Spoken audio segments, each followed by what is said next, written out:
사랑하는 새벽나라 친구 여러분 안녕하세요. 여러분과 함께 수요일 말씀을 묵상할 김종호 목사입니다. 저는 야구를 좋아합니다. 야구는 가을이 되면 우승팀이 정해지고 한 시즌을 마무리하게 되는데요. 겨울부터는 다시 내년을 준비합니다. 야구 팬에게는 기다림의 시간이지만 선수들에게는 아주 중요한 순간이 되는데요. 그냥 쉬는 것이 아니라 하루하루를 어떻게 준비하느냐에 따라 다음 한 해가 결정이 되기 때문입니다. 우리는 야구의 경기만을 보지만 그 경기는 결국 매일 연습하고 집중하는 그 노력에 달려 있겠지요. 오늘 말씀의 제목은 성실함이 최고 무기입니다. 오늘의 말씀은 잠언 27장 13절에서 27절입니다. 타인을 위해 보증이 된 사람은 옷을 잡혀야 하며 외인의 보증이 된 사람은 자기의 몸을 잡혀야 한다. 아침 일찍 큰 소리로 그 이웃을 축복하면 그것은 오히려 저주로 여겨질 것이다. 다투기 좋아하는 아내는 비 오는 날 끊임없이 새는 물과 같고 그런 여자를 다스리는 것은 바람을 다스리려는 것 같으며 손으로 기름을 잡으려는 것 같다.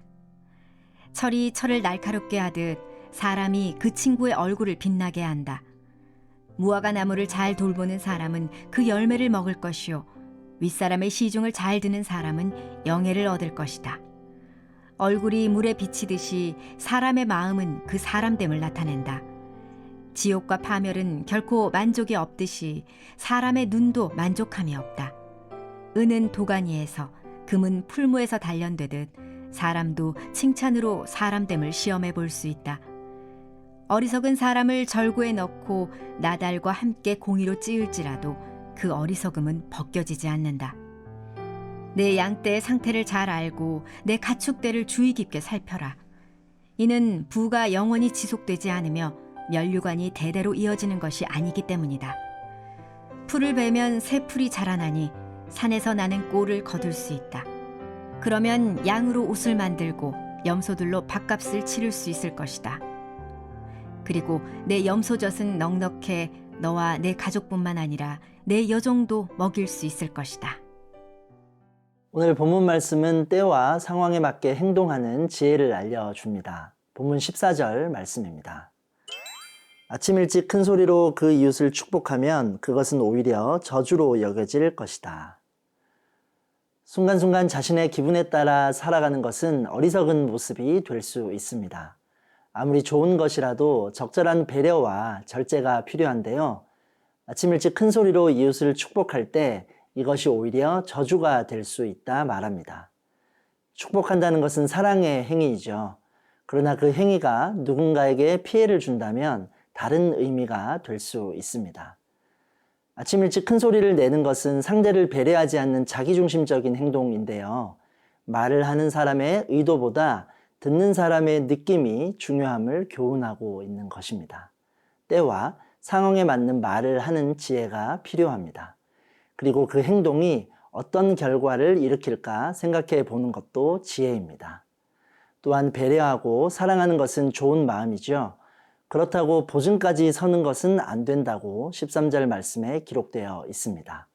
또 상대를 향해 쉬지 않고 말을 쏟아 지치게 만드는 것도 주의해야 한다고 15절, 16절 말씀에 기록하고 있습니다. 아무리 좋은 말, 옳은 말이라도 듣는 사람이 받아들일 수 있도록 전달해야 하는데요. 사랑하고 축복하되 적절한 배려와 절제도 중요한 것이죠. 사랑은 온유하고 무례히 행하지 않기 때문입니다. 이처럼 어리석은 사람은 주변을 힘들게 만듭니다. 그러나 지혜 있는 사람은 주변 사람들에게 유익을 줍니다. 철이 철을 날카롭게 하듯 친구는 서로를 빛나게 할 수 있습니다. 윗사람을 잘 섬기는 사람은 영예를 얻게 될 것입니다. 우리의 여러 관계에서 가장 좋은 관계는 서로 성장하는 관계입니다. 서로 도전하고 도와주며 성숙해 갑니다. 은과 금을 단련하듯이 서로를 향한 칭찬으로 상대를 세워주고 성장할 수 있습니다. 미련한 사람은 칭찬을 듣고 교만할 수 있지만 지혜로운 사람은 겸손을 보이죠. 그들은 칭찬이 없어도 억울해하지 않고 칭찬을 받아도 우쭐대지 않습니다. 더 겸손해집니다. 말씀을 통해 우리는 우리의 여러 관계를 가꾸고 지킬 수 있는 지혜를 보게 됩니다. 서로 성장할 수 있도록 노력하고 또한 어리석은 사람과는 거리를 두는 것이 지혜가 됨을 기억해야 합니다. 사랑하는 새벽나라 친구들, 요즘 나와 함께하는 관계들을 돌아봅시다. 그 관계가 나의 영혼에 어떤 영향을 주고 있나요? 하나님의 말씀과 지혜로 여러 관계를 세워나가는 여러분이 되기를 소망합니다.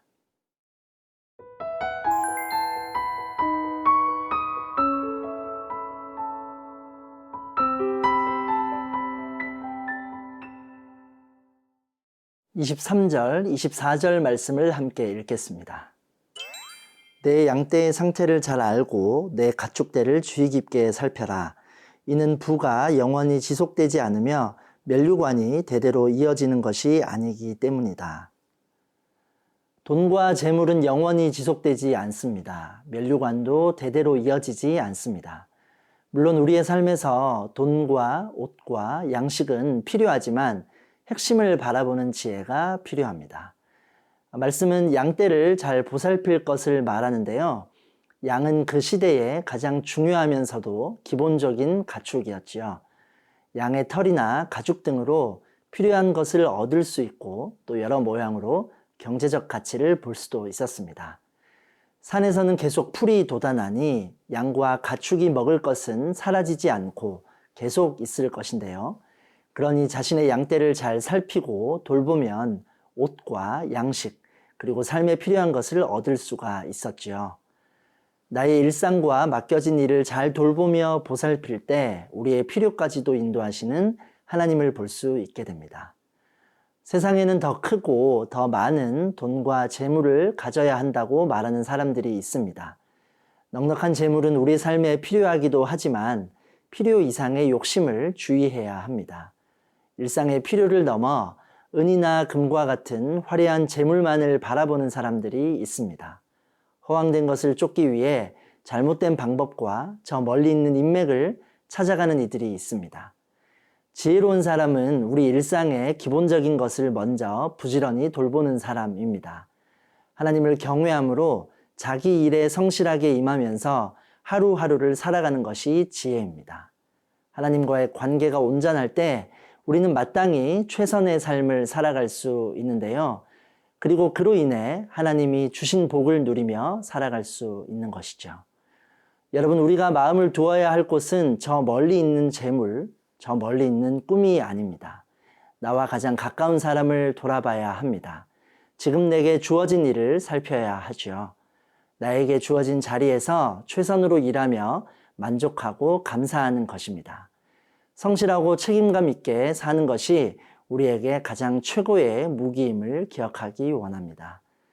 사랑하는 새벽나라 친구들, 하나님께서 지금 나에게 맡기신 자리와 일을 돌아봅시다. 나는 그 자리에서 최선을 다하고 있나요? 하루하루 나의 자리에 감사하며 성실하게 살아가는 세나 친구들이 되기를 축복합니다. 사랑의 하나님, 우리의 여러 관계에서 사랑하고 성장하는 은혜가 있게 하시고 배려하며 예수님을 전할 수 있는 지혜를 허락하여 주옵소서. 오늘 하루 나의 일상에 감사하며 성실하게 살아갈 수 있는 힘과 용기를 주옵소서. 예수님의 이름으로 기도합니다. 아멘.